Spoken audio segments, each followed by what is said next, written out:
El PP se sent perseguit per jutges i fiscals.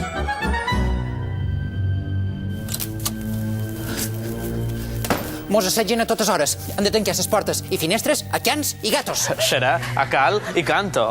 Té raó! I si mos han instal·lat micròfons? Maria Salom, candidata al Consell de Mallorca, després de veure la pel·lícula va dir «Quina llàstima això del Titanic». Tu què dius, Mateu? Mateu Isern, candidat a la Baldia de Palma. No és que no es mogui, és que és molt tranquil. Gràcies, Mateu. Vinga, tots, a cercar micròfons.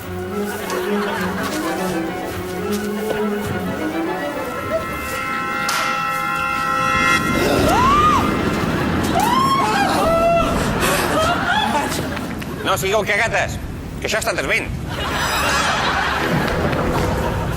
Au, ja està.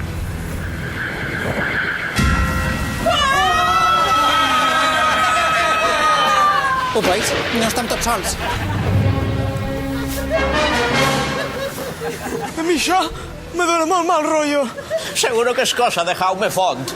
A veure si són els fantasmes dels imputats per no deixar-los anar a les llistes. Feis el favor, això és que ve de tormenta. Ai!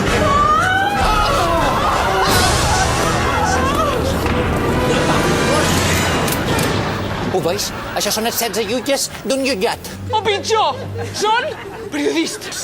Eso es cosa de los socialistas. Això és una caça de bruixes. Ei! Ai, Maria, no ho deia per tu. Ah,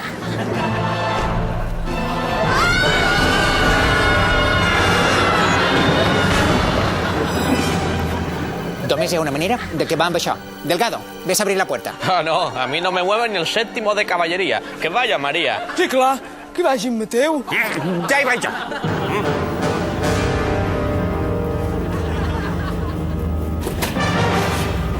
Ya era hora, que llevo media hora dando golpe a la puerta y encima la luz de la escalera se va todo el rato. Seguro que esto está más congelado que el sueldo de un ministro. A ver, ¿quién es Mateu Isern? Vale, muchas gracias.